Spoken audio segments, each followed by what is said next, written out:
Muy buenas noches, estamos a punto de comenzar nuestro coloquio del día de hoy. Antes quiero externar una bienvenida en sentido general a todos los que nos visitan, profesores, alumnos, profesionales del campo y ligados al tema que hoy vamos a tratar con el profesor Francisco Cáceres. También queremos externar una bienvenida a los señores y señoras Saturnino de los Santos, viceministro de Educación y Acreditación de las IES, señor Julio Ferreras, decano de Investigación de la Pucamaima, señora Raquel Peña, vicerrectora de Administración de la Pucamaima, Juan Faxas, director de Investigación de la Pucamaima, Edwin Salazar, director de Admisiones ITSC, Rafael González, viceministro de la MESID, del MESID. Para nosotros es un honor tenerlos a todos ustedes el día de hoy compartiendo este encuentro. Es importante también señalar que este encuentro que nosotros realizamos aproximadamente cada mes es parte de un conjunto de actividades que llevan a una de mayor alcance, que es el Congreso Transdisciplinar del Caribe.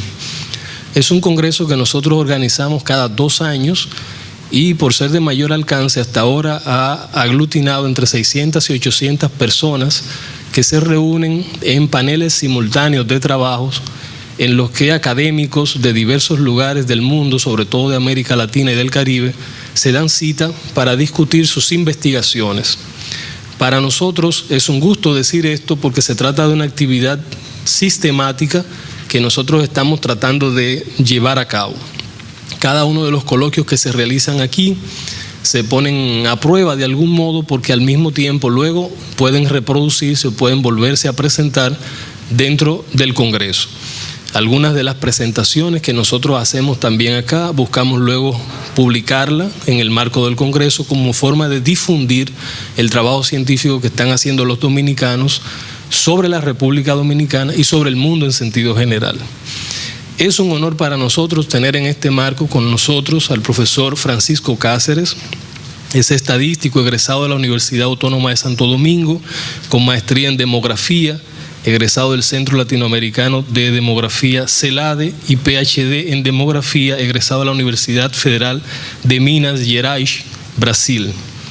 Ha sido profesor de bioestadísticas de la Escuela de Medicina de la Universidad de Costa Rica y por más de 40 años ha desempeñado como profesor en las áreas de estadística y demografía en la Universidad Autónoma de Santo Domingo, donde ha alcanzado la categoría de profesor titular. En el campo de la investigación ha sido asesor de la Encuesta Demográfica y de Salud de Brasil, 1990, y de la Encuesta Demográfica y de Salud de la República Dominicana, 1991. Fue subdirector de la Encuesta Demográfica de Salud 1986 y miembro del equipo de diseño y conducción de la Encuesta Demográfica y de Salud 1996. Ha sido director de cerca de 30 encuestas nacionales y sectoriales. Fue asesor del 8º Censo Nacional de Población y Vivienda, 2002, director del 9º Censo Nacional de Población y Vivienda, 2010, y del Precenso Nacional Agropecuario, 2015.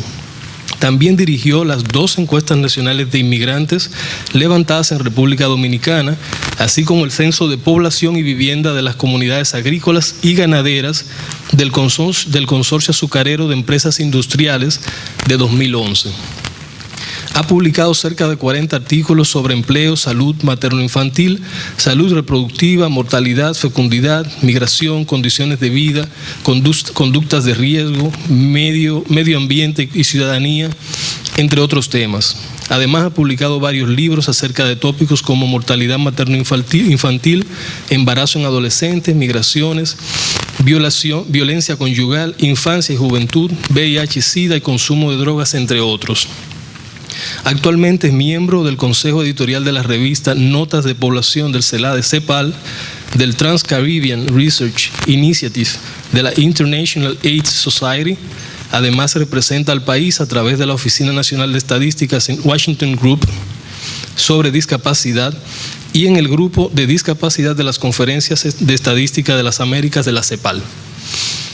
Como ven, el profesor Cáceres tiene una amplia labor realizada en el marco de los trabajos que hoy nos va a estar presentando. Para nosotros es un honor tenerlo aquí, profesor Cáceres. Profesor Cáceres, sobre todo es importante decirlo, yo lo quiero decir, es un amigo de nuestra casa, ha contribuido en diversas ocasiones con nuestro departamento de investigación, lo hizo también con el Instituto Nacional de Opinión Pública, cuando era dirigido aún todavía por el profesor Carlos Dore Cabral, que lo dirigió por un buen lapso de tiempo.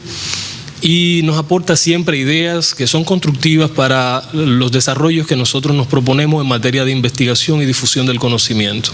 Sea muy bienvenido a nuestra casa, el Instituto Global de Altos Estudios en Ciencias Sociales. Sean todos ustedes muy bienvenidos a nuestro instituto. Gracias. Buenas noches. Pues la verdad, como señala Pedro, la idea es compartir con ustedes algunas informaciones y algunas inquietudes basándonos en resultados de un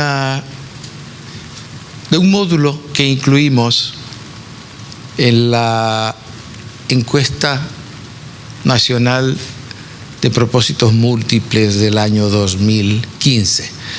Pues, como les decía, es la primera vez que se hace un estudio en el país en una muestra de más de 30.000 hogares. Y se incluyó un módulo sobre educación superior. Y los resultados realmente fueron bastante auspiciosos, y eso es lo que quiero compartir con ustedes.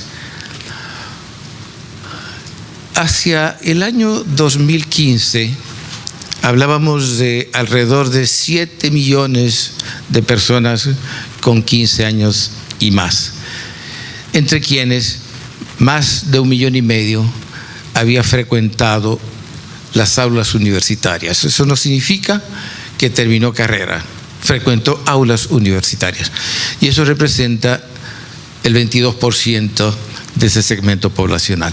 Si lo vemos desde esa perspectiva, diríamos que es mucho, pensando en un país con las características como la República Dominicana. Ahora bien,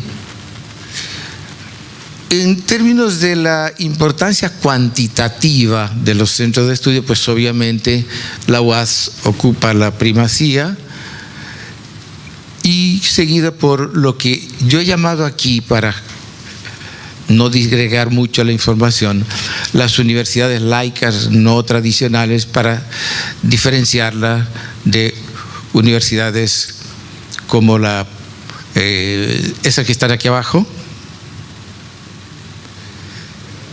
UTESA. Realmente es un centro de estudios bastante importante en términos cuantitativos, lo mismo que la OIM. Ahora bien, en términos, hay muchos mitos en relación a dónde estudian los pobres, dónde estudian los no pobres. Y, por ejemplo, aquí estamos viendo el caso de el grupo socioeconómico bajo, ¿no?, que representa esta parte de la barra, digamos, roja, ¿no? En todas las universidades hay estudiantes de ese segmento, pero antes se pensaba que los estudiantes pobres estaban solamente en la UAS. Y resulta que no, es decir, estas universidades tienen segmentos importantes, ciertamente la UAS, pero estas tienen un segmento mayor, las universidades cristianas, Universidad Evangélica, Universidad, creo que son 2 de ese tipo. Y lo mismo otras universidades católicas, como las católicas localizadas en provincias, ¿no? Y obviamente la UAS y las universidades laicas no tradicionales, que son esas otras de tamaño Universidad del Caribe y otras por el estilo. En términos de la composición etaria de las personas que han pasado por las universidades, pues obviamente la población que en el momento tenía 60 años o más constituía, en este caso, en términos del sexo, las mujeres eran un grupo minoritario. Es decir, las personas que tienen 60 años y más fueron los que fueron a la universidad hacía unos 30, 40 años atrás, ¿no? Sin embargo, ¿qué pasa con la composición por sexo de las personas con estudios universitarios?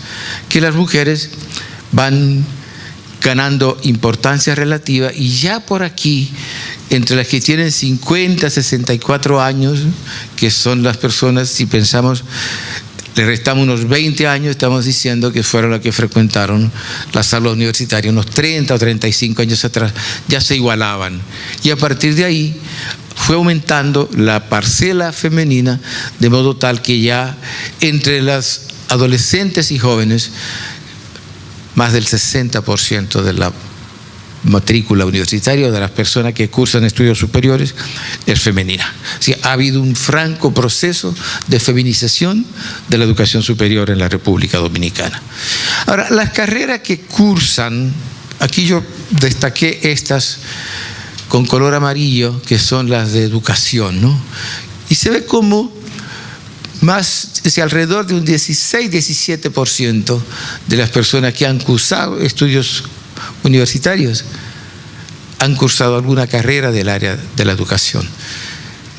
Pero obviamente llama la atención la importancia de la contabilidad en términos de las preferencias que tiene entre los estudiantes, lo mismo que la administración de empresas y el derecho. En contraste, llama la atención, digamos por el otro lado, de manera no tan auspiciosa, el bajo nivel de participación que están teniendo estas carreras como la economía y afines. Cuando hablo de economía afines, hablo de economía, estadística y otras asociadas. Las ciencias agropecuarias, menos de un 2%. En un país con la responsabilidad que tiene en términos de alimentar a más de 10 millones de habitantes, alrededor de 6 millones de turistas que nos visitan al año y un mercado cautivo que tenemos al lado de cerca de 7 millones de habitantes. Entonces eso implicaría que hay que hacer un mejor uso del potencial productivo de alimentos y eso demandaría formación de profesionales en mayor número. Lo mismo pasa con las ciencias sociales y humanísticos, 2%. En un momento en que si pensamos en una sociedad articulada en función de la dinámica que la veíamos 30, 40 años atrás, diríamos en lenguaje tremendista, una sociedad que se está desmantelando. Si nosotros vemos los periódicos cada día, en cualquier lugar del mundo, y no estamos ajenos a ello, ¿qué está pasando? La sociedad se está redefiniendo. La revolución tecnológica ha cambiado los paradigmas y sin embargo nosotros no hemos cambiado la forma de enfocarlo. Seguimos con producto nuevo en envoltura vieja y eso obliga a un replanteamiento de lo que es la oferta curricular por parte de las universidades dominicanas.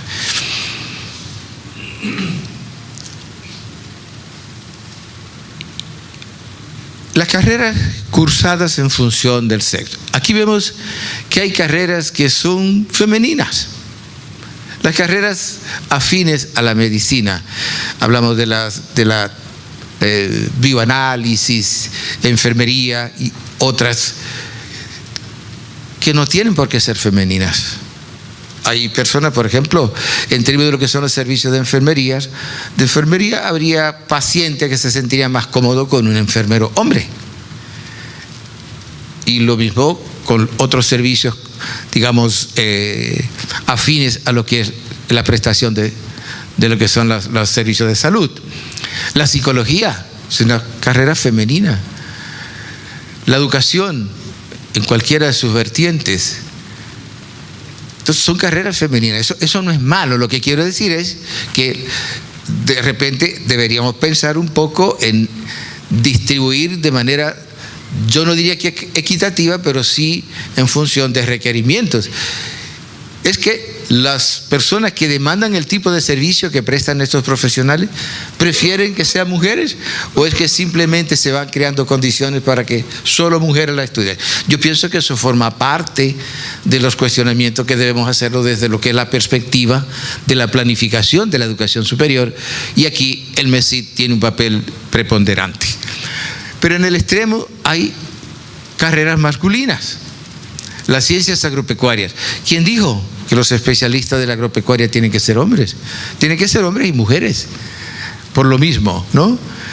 Las otras ingenierías y tecnologías y la propia ingeniería y arquitectura, la informática, son carreras masculinas. Entonces, ¿qué pasa?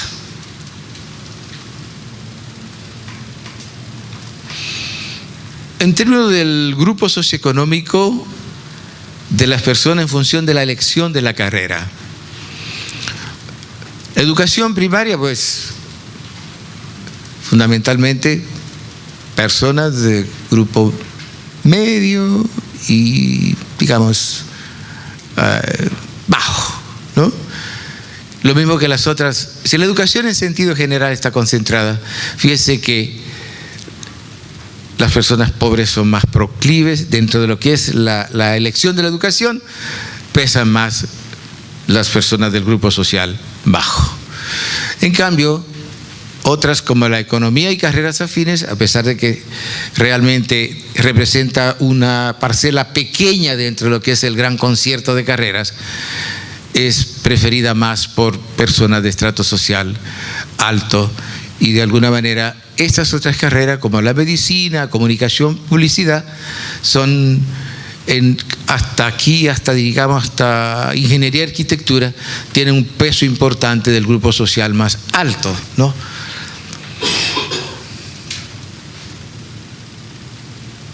Bien. Ahora, hablamos de las personas que han cursado, que han pasado por las aulas universitarias, sea que estén actualmente o sea que ya hayan salido, y eso que han salido, no todos han salido porque se han graduado, y eso lo vamos a ver en unos minutitos.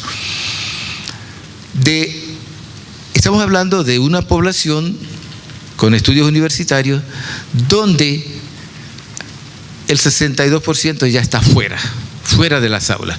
Y pongámosle atención a ese 62%, porque vamos a ver por qué está fuera de las aulas. Y ahí hay un fenómeno que hay que prestarle atención, que es el de la deserción universitaria.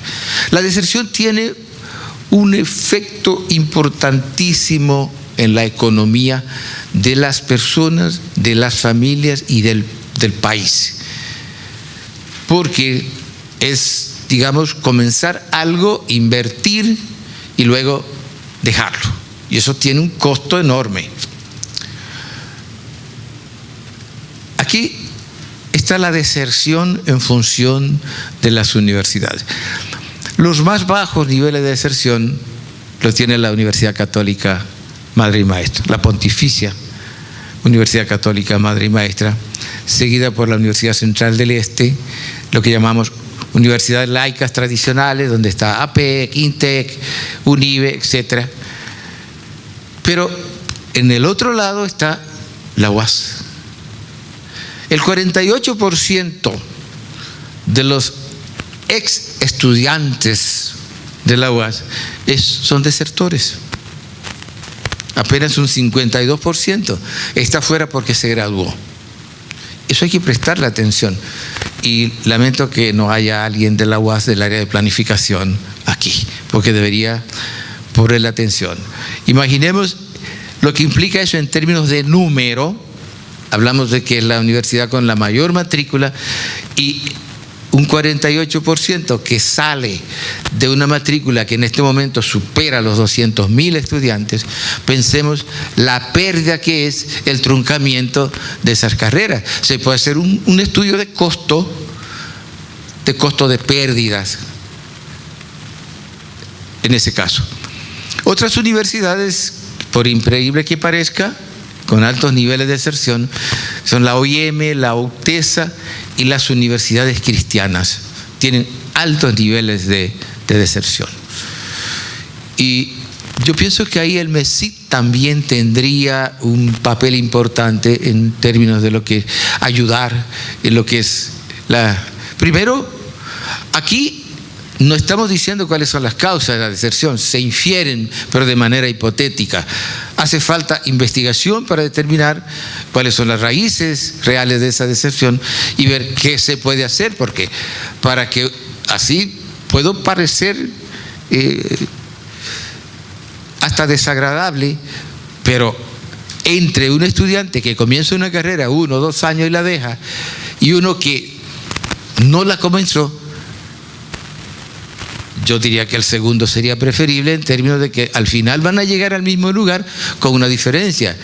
El segundo dispendió menos recursos. Entonces, es trágico que tenga que decirlo, pero es la realidad. Bien. Entonces, realmente es alarmante la deserción. Estamos hablando de 40% en sentido general, y en el caso de la UAS llega casi a la mitad de los egresados.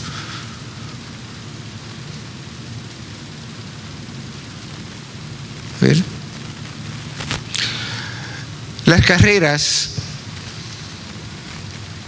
con mayor propensión a la deserción: informática, más de la mitad deserta.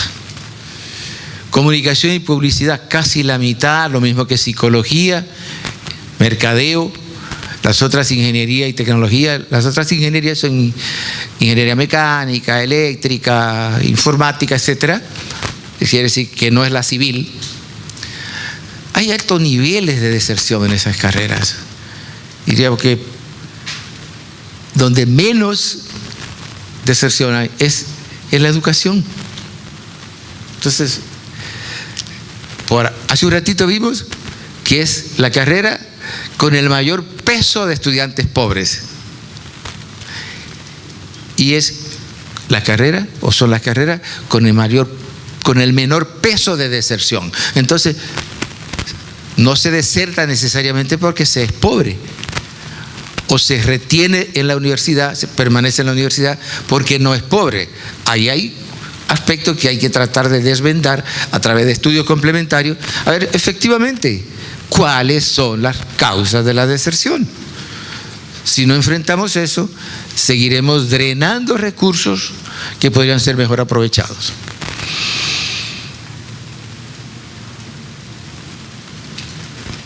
Bien.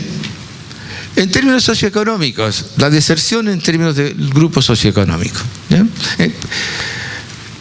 Esta es población que estudia universitario, actualmente fuera de las aulas por causa de la salida según grupos, edades y sexo. Perfecto.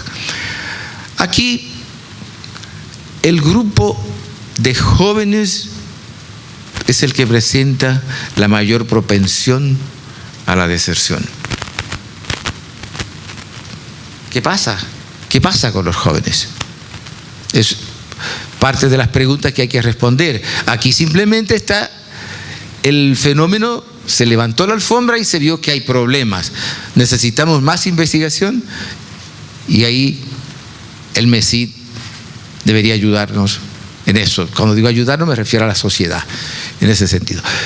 En términos del sexo, quienes más desertan son los hombres. Eso no es una sorpresa, puesto que, dado que es una sociedad donde se exige mucho al hombre proveedor, ante una situación de desestabilidad, el que tiene mayor propensión de abandonar los estudios es el hombre, porque es el, entre comillas, el proveedor, porque la sociedad así se lo exige. Bien, y en términos del grupo socioeconómico, ciertamente aquí aparece el grupo muy bajo con la mayor tendencia a desertar. Pero ahorita veíamos que el grupo muy bajo tiene una alta participación en carreras como la educación, donde la deserción es baja. Entonces, sigo diciendo, necesitamos más investigación para ver exactamente dónde está el nudo de la cosa. Pero aún en el grupo social alto, más de un 20% de los estudiantes sale de las universidades por deserción.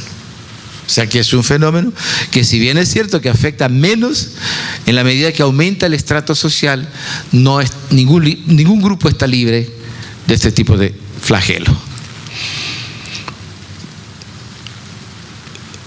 La población con estudios universitarios, ese es el caso en la UAS, el caso particular de la UAS, actualmente fuera de las aulas por causa de la salida. ¿Ya? Informática en la UAS, 2/3 de quienes inician la carrera la dejan. En mercadeo, igual, 2/3. De los que están fuera, que fueron a las aulas a estudiar informática y están fuera, 2/3 lo hicieron porque abandonaron. Lo mismo en mercadeo. Y en psicología, las otras ingenierías, casi el 60% también está fuera porque desertó. ¿Dónde hay mayor adherencia universitaria en la UAS? En economía y ciencias afines, educación nuevamente. Entonces, hay un cierto estigma a educación y, sin embargo, es la que menos deserta en sentido general y en la UAS en sentido particular.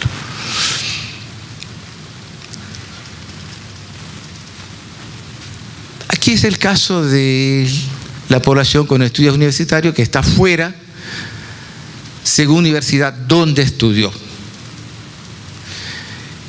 Bien, y aquí ciertamente en universidad de clase media, aquí está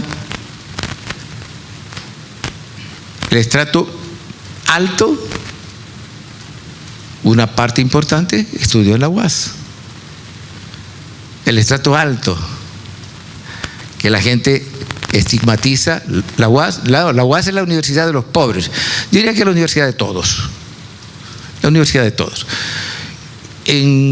Inclusive, estudiantes del estrato social muy bajo también han cursado estudios en universidades de estratos medios. Es decir, eso implica a veces un alto sacrificio para los grupos familiares, pero indica que si podría decirse de manera general, los espacios universitarios en la República Dominicana son democráticos en términos de la posibilidad de interactuar diferentes segmentos sociales en universidades independientemente del estrato social al cual pertenece.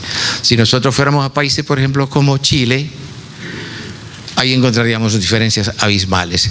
O el caso de Brasil. Brasil es, contrario a lo que nosotros esperamos, en las universidades públicas la participación de los estudiantes pobres es baja, muy baja. Estudiantes de estratos sociales más bajos y medios bajos en universidades privadas. ¿Por qué? Porque las universidades públicas tienen patrones de ingreso muy rigurosos. Y los exámenes de admisión, aprobarlo implica tener una formación secundaria de muchísimo nivel que normalmente estudiantes de escasos recursos no cursan estudios en centros de educación que le brinden ese tipo de conocimiento. E irónicamente, en Brasil, los ricos estudian en universidades públicas y los pobres que estudian en universidades privadas, mayoritariamente. Bien. Ok. El perfil básico de los profesionales, pues ahí no me voy a detener porque es el mismo de los estudiantes y de las personas que han pasado por las aulas universitarias. Así que realmente es exactamente el mismo, no lo voy a aburrir con eso. Y bueno,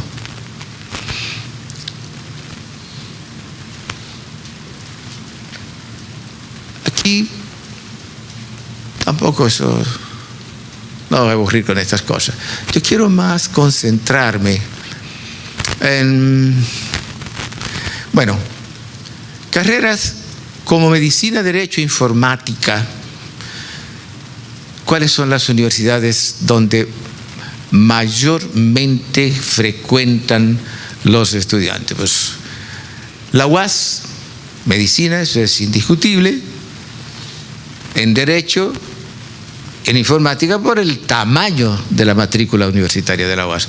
Pero es importante la participación de lo que llamamos universidades de clase media, que están estereotipadas así, la UNFU, las propias universidades católicas de Santo Domingo, es decir, las dos de Santo Domingo, la Pontificia y la Católica.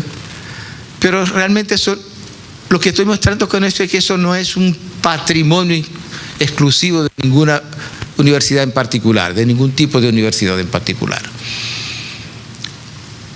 Las carreras profesionales universitarios laborando en sus áreas de formación por carrera cursada según universidad donde realizó los estudios, y aquí ya estamos hablando un poco de cuál es la relación entre oferta y demanda de estudios universitarios. Las personas, sí, los porcentajes de profesionales laborando en su área, ¿quiénes son los más propensos a insertarse en el área que estudiaron? Los que estudian en universidades de clase media. En menor medida, los que estudian en la UAS. Es decir, tienen más dificultades para insertarse en la carrera, en un empleo de la carrera que cursaron. Definitivamente. Y eso se ve como la UAS es la que presenta en ese caso, digamos, la menor relación entre carrera y empleo.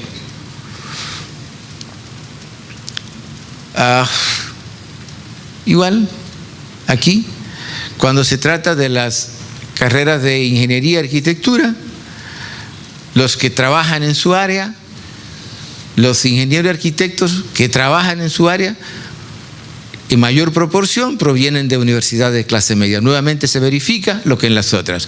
Sin embargo, los que se gradúan de la UAS no son los que tienen mayor dificultad para insertarse en un empleo de su profesión.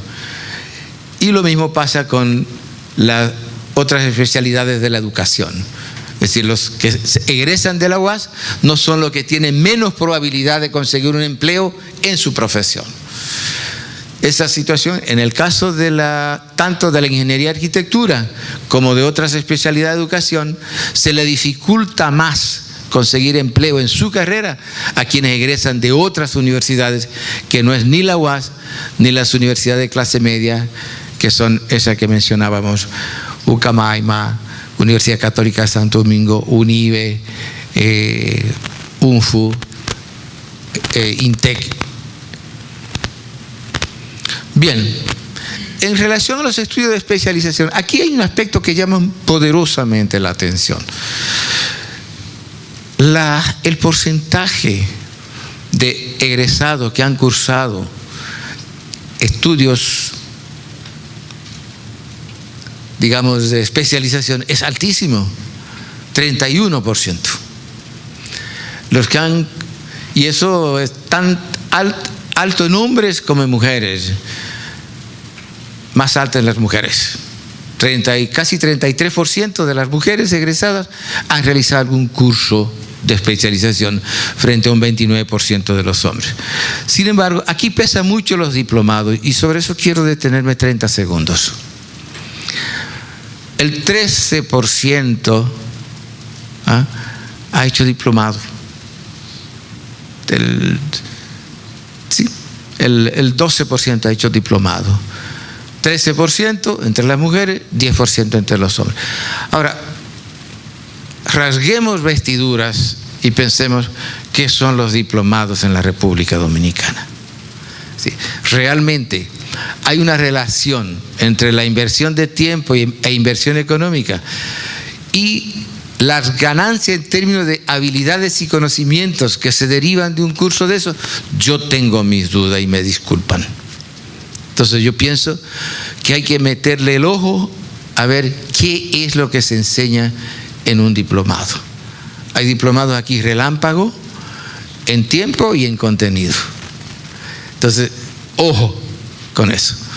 Pero la cosa no se queda ahí. Cuando hablamos de maestría, resulta que el 13% de los egresados ha cursado maestría, ha hecho una maestría, 13 de cada 100. Ya. Y se ve en términos de lo que es la oferta de mano de obra calificada en el mercado de trabajo, el efecto de que ese 13% ha hecho maestría, también tengo mis dudas. Si no estoy dudando de que la haya hecho, lo que estoy dudando es de qué aprendió, si qué le enseñaron ahí. Bueno, en el caso de doctorado, pues apenas menos de un 2% ha hecho estudios de doctorado. Entonces, yo diría, como decía un señor allá en el campo, mucho y malo. Sí. 31% ha hecho estudios de posgraduación y apenas menos de un 2% ha hecho doctorado. Entonces, yo pienso que ahí también tenemos que empezar a pensar en el redimensionamiento de lo que es esa composición de la matrícula universitaria. Los profesionales universitarios con especialización en función del grupo etario. ¿Qué pasa aquí? Esto llama la atención. Atención, Messi. Los jóvenes, estos son los grupos donde debería manifestarse la mayor proporción de egresados con estudios de especialización. Son los grupos más jóvenes. Entonces te dicen, no, es porque son jóvenes. No, la licenciatura se termina a los 22, 23 años, la maestría a los 25, 26 y el doctorado alrededor de los 30 años debe estarse haciendo. Entonces hay un problema. ¿Qué significa eso? Que si nosotros concentramos, ¿ya?, los estudios de especialización en los más viejitos, hay una pérdida de capital humano. Claro, ¿cuál es la esperanza de vida laboral que le queda a una persona que hace una maestría a los 40 años comparada con una persona que lo hace a los 25? Hay una pérdida de 15 años. Eso no significa que no lo hagan, por supuesto que sí. Lo que estoy diciendo es que aquí debería ser alto y aquí muy alto. Entonces, ¿será que hay que desarrollar políticas de fomento a la especialización de los estudios en los jóvenes, en eso que todavía no han salido, sino que van a salir? Porque salir y conseguir un empleo es un riesgo grande para continuar los estudios de especialización. Entonces, es mucho más. Si nosotros vemos, por ejemplo, qué pasa en Estados Unidos, Europa y algunos países de la región, como México, Brasil y Chile, es un continuo. Es la graduación, la maestría y el doctorado, es un solo ciclo. De manera que a los 30 años ya regresa con los 3 títulos en la mano. Y ahí hay una inversión de largo plazo en términos de inversión en recursos humanos. Pensémoslo así. Este gráfico realmente es emblemático. A mí particularmente me llamó mucho la atención, por no decir me preocupó. Bien. La misma situación, la realización de estudios de especialización, maestría o doctorado, o simplemente diplomado en función del grupo socioeconómico. Realmente entre el grupo muy bajo, fíjense, muchos diplomados, el grupo bajo, muy bajo, hasta medio bajo, muchos diplomados, incluyendo el nivel medio y medio alto. Y dijimos, eso no es malo, eso es bueno. Lo que tenemos que revisar es cuáles son los contenidos que ¿qué es un diplomado en la República Dominicana? Aquí hay entidades, a veces usted ve en el periódico, entidades que no son de educación superior ofreciendo diplomados. Y hay personas que por su avidez, por su necesidad de tener un nivel más alto, va allí. Bueno, ¿qué le dan a cambio? Buena pregunta. ¿Están certificados esos diplomados? ¿Debidamente acreditados? Sería bueno saberlo. En cambio, los estudios, fíjense que los diplomados son algo como los rayos, o se le pega a todo el mundo, a cualquiera. Los diplomados, no importa el grupo social, hay mucho. Ahora, cuando son estudios de maestría y doctorado, ahí es que se ve el efecto que tiene la condición económica del egresado. Entonces, ¿será que aquí, en este sector aquí, debe favorecerse una política de Estado tendente a elevar los niveles de calificación de estos recursos humanos? Porque está clarísimo, esto es un problema, maestría y doctorado es un problema del grupo social al cual pertenece el egresado. Entonces, probablemente necesitaría una ayudita, un empuje de parte de una política oficial que favorezca más la calificación de estos recursos humanos que ya están formados. Bien, y obviamente estudiar un doctorado, hacer un doctorado o una maestría, por el hecho de que está asociado con la condición social, obviamente se relaciona con la universidad desde donde se egresa. Sin embargo, llama la atención de que la UAS está muy cercana a las universidades como la UNFU o universidades laicas tradicionales. Las laicas tradicionales son Uribe, INTEC, etcétera. Bueno, esto lo voy a pasar por alto porque ya lo vimos. Y quiero irme a las reflexiones finales. Bueno, a la luz de la información que vimos y la que pasé rápidamente y nos vimos muy bien, tenemos una cantidad de información que nos lleva a replantearnos la pregunta inicial. ¿Es la oferta de las universidades dominicanas una respuesta a la demanda del desarrollo nacional? Es decir, vamos a empezar a responder a partir de lo que vimos. Lo que pasa es que para responder esta pregunta hay que señalar algunos elementos que ya vimos. La población actual que ha cursado estudios universitarios, es decir, eso no significa que la haya terminado, sino que ha pasado por la universidad, dijimos que es de alrededor de 1.600.000. Eso es un número grande, ¿no? Sobre todo en un país pequeño. Vimos que era el 22% de la población de 15 años y más. Bien. Y esta cifra toma mucho más cuerpo si pensamos que hace 95 años antes de esta encuesta, en 1920, en el país solo habían 169 estudiantes universitarios.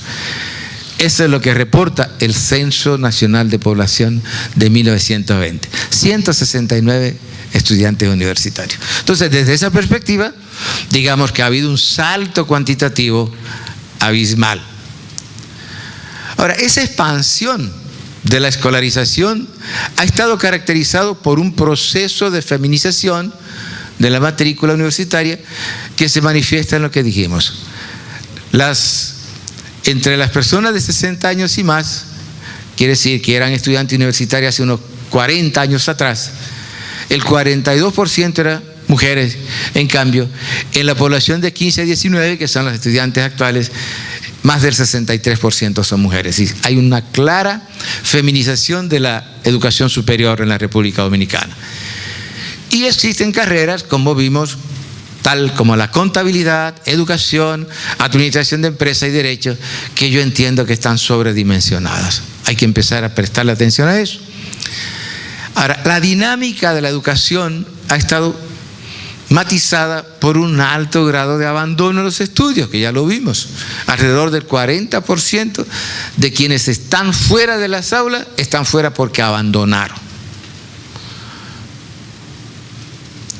Bien. El fenómeno de deserción afecta a casi la mitad de quienes han salido de la UAS y supera al 40% de quienes están fuera de OIM, UTESA, universidades cristianas. En contraste, ya dijimos que universidades como la Católica Madre y Maestra, UCE y universidades laicas tradicionales, ese porcentaje es del orden de 20.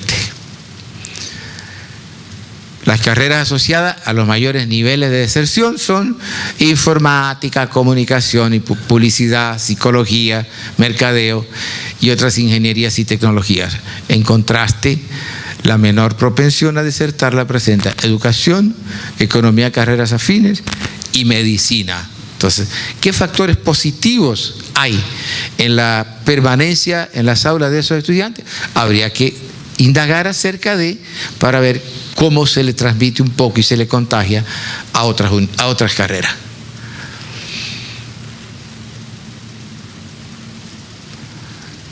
Bueno, la deserción es mayor en la población más joven, en los hombres y en las personas cuyos hogares son más pobres.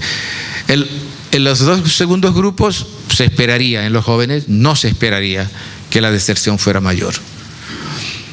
Casi un tercio de los profesionales dominicanos ha realizado estudios de especialización, siendo este fenómeno más frecuente entre las mujeres, con excepción del nivel de doctorado, donde predominan los hombres. Eso es por el hecho de que hay que emigrar, y en la emigración es más seguro para los hombres que para las mujeres.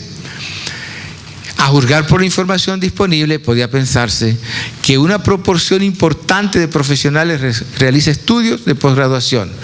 No obstante, un 12% de estas personas, lo que decíamos, realizan estudios de diplomado, 13% de maestría y apenas un 2% de doctorado.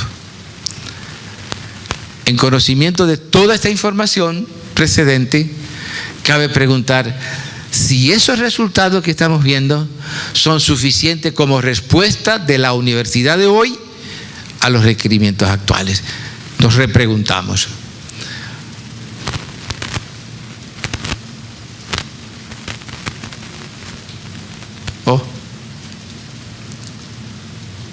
Sí.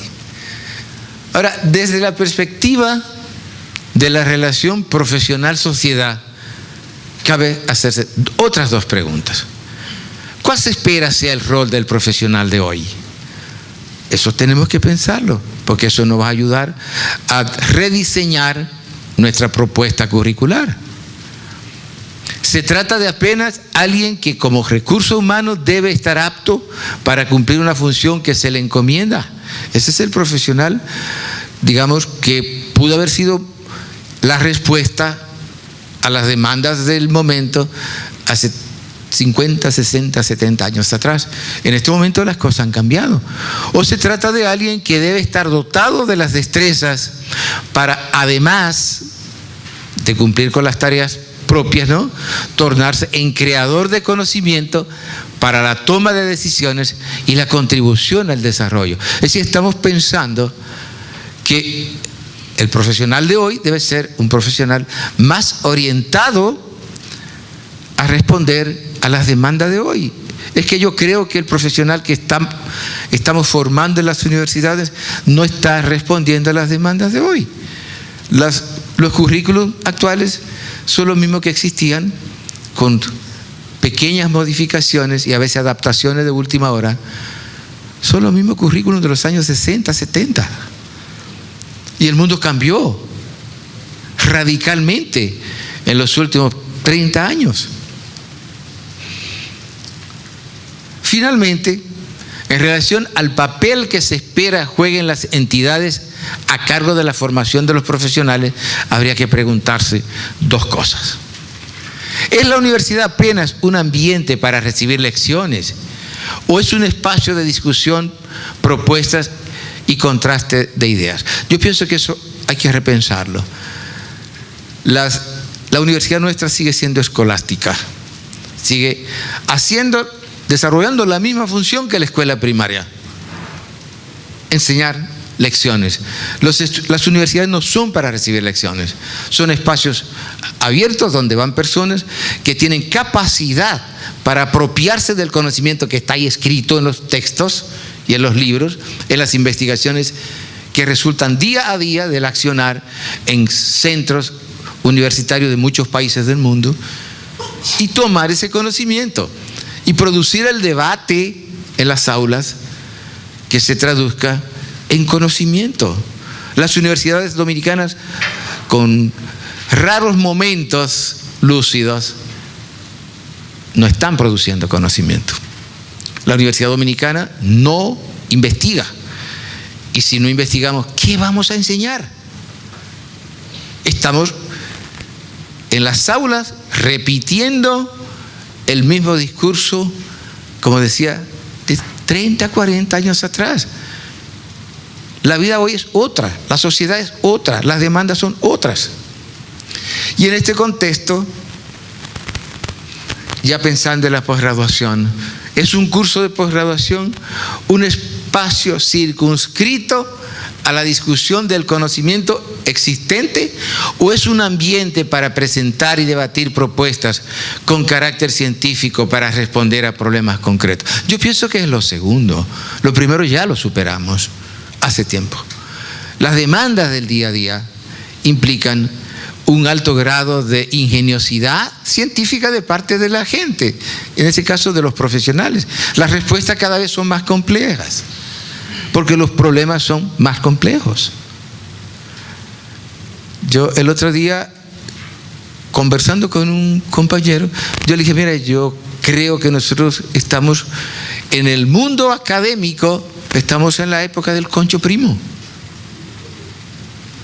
Hay países que nos llevan, países con características, Costa Rica, Uruguay, por poner dos ejemplos, son países que están muy lejos de nosotros en términos de lo que es la oferta curricular y su orientación, su colocarse de frente a la sociedad que está pasando por ahí.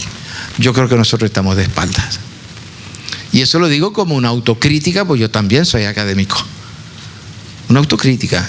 Tenemos que revisarnos como instituciones académicas y tenemos que revisarnos como el material que está ahí adentro formando los profesionales que demanda la sociedad de hoy día. Yo creo que con eso terminé. Muchas gracias.